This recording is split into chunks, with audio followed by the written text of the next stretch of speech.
نحمدہ ونصلی علی رسول الکریم اما بعد اعوذ باللہ من الشیطان الرجیم بسم اللہ الرحمن الرحیم قل یا ایھا الکافرون لا اعبد ما تعبدون ولا انتم عابدون ما اعبد ولا انا عابد ما عبدتم ولا انتم عابدون ما اعبد لکم دینکم ولی دین۔ ابھی آپ نے سورہ کافرون کی آیت 1 سے 6 کی تلاوت سماعت فرمائی۔ بترتیب مصحف یہ 109ویں اور بترتیب نزول 18ویں اور مکی سورہ ہے۔ اس میں 6 آیتیں ہیں اور 1 رکوع۔ سورہ کافرون کی فضیلت: رحمت عالم صلی اللہ علیہ وسلم نے طواف کے بعد والی رکعتوں میں یہ سورت اور سورہ اخلاص پڑھی، اور یہی دونوں سورتیں برابر فجر کی سنتوں میں پڑھیں۔ آپ نے فجر کی اور مغرب کی سنتوں میں 10 یا 20 دفعے سے زیادہ کافرون و اخلاص پڑھی۔ ابن عمر سے 24 یا 25 بار رسول اللہ صلی اللہ علیہ وسلم کا پڑھنا منقول ہے۔ یہ گزر چکا کہ کافرون چوتھائی قرآن کے برابر ہے۔ رحمت عالم صلی اللہ علیہ وسلم سوتے وقت یہ سورت پڑھ لیا کرتے تھے۔ حارث بن جبلہ کہتے ہیں، میں نے کہا، اے اللہ کے رسول، مجھے سوتے وقت کچھ پڑھنے کے لیے سکھا دیجئے۔ فرمایا، سورہ کافرون پڑھ لیا کرو، کیونکہ اس میں شرک سے بیزاری ہے۔ پیش ہے سورہ کافرون کی 1 سے 6 آیت کا ترجمہ اور تفسیر ابن کثیر سے۔ بسم اللہ الرحمن الرحیم۔ قل یا ایھا الکافرون، آیت 1۔ لا اعبد ما تعبدون، آیت 2۔ ولا انتم عابدون ما اعبد، آیت 3۔ ولا انا عابد ما عبدتم، آیت 4۔ ولا انتم عابدون ما اعبد، آیت 5۔ لکم دینکم ولی دین، آیت 6۔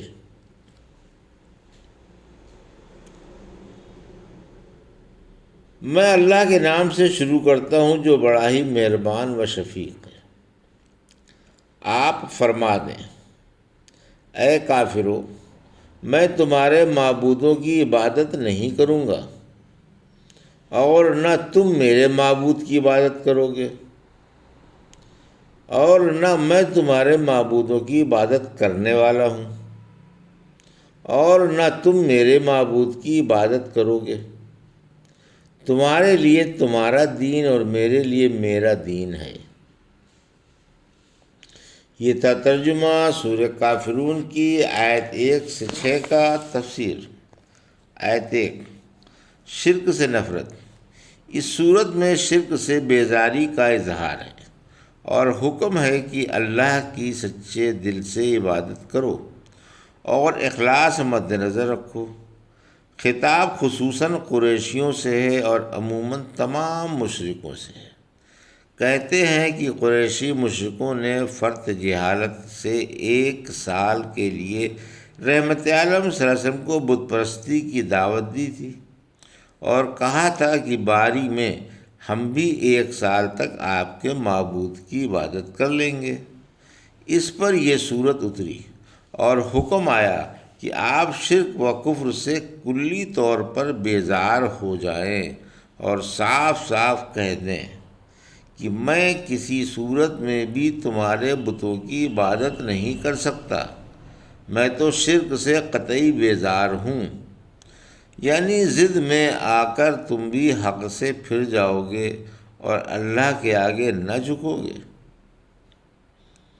سچا معبود تو اللہ ہی ہے جو یکتا ہے اور اس کا کوئی شریک نہیں، وہی حقدار عبادت ہے، کسی غیر کو عبادت کا حق نہیں پہنچتا۔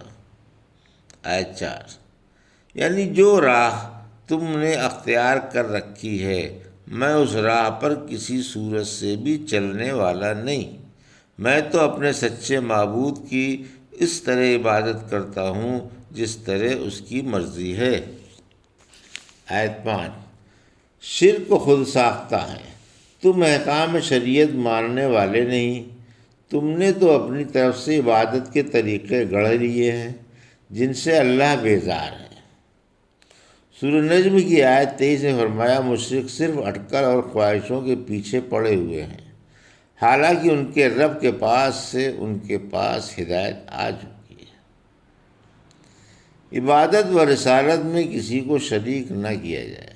رحمت عالم صلی اللہ علیہ وسلم نے مشرکوں کے تمام طریقوں سے بیزاری کا اظہار کیا، کیونکہ عابد کے لیے ایک معبود کا ہونا اور اس کی عبادت کے طریقوں کا معلوم ہونا ضروری ہے۔ لہٰذا آپ اور تمام مسلمان صرف اللہ ہی کی عبادت کرتے ہیں اور اسی طریقے سے کرتے ہیں جو وحی کے ذریعے معلوم ہوا۔ اسی لیے اسلام اللہ کی خالص عبادت کا اور رسول کی خالص رسالت مان لینے کا نام ہے۔ نہ تو اللہ کی عبادت میں کوئی دوسرا شریک ہو سکتا ہے اور نہ رسول کی رسالت کے سوا کسی دوسرے طریقے کو مانا جا سکتا ہے۔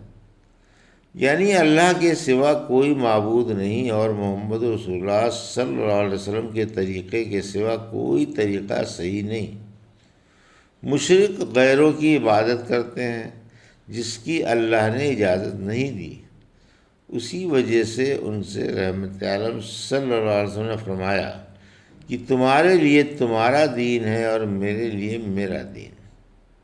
سورہ یونس کی آیت 41 میں فرمایا اگر مشرک آپ کو جھٹلائیں تو آپ فرما دیں کہ میرے لیے میرا عمل ہے اور تمہارے لیے تمہارا، تم میرے عملوں سے بری ہو اور میں تمہارے عملوں سے۔ سورہ قصص کی آیت 55 میں فرمایا ہمارے لیے ہمارے عمل ہیں اور تمہارے لیے تمہارے، یعنی تمہارے لیے تمہارا دین شرک ہے اور میرے لیے میرا دین اسلام ہے۔ الحمدللہ سورہ کافرون کی تفسیر ختم ہوئی۔ اللہ اسے قبول فرمائے۔ بارک اللہ لی و لکم فی القرآن الحکیم و نفعنی وإیاکم بآیات الذکر الحکیم۔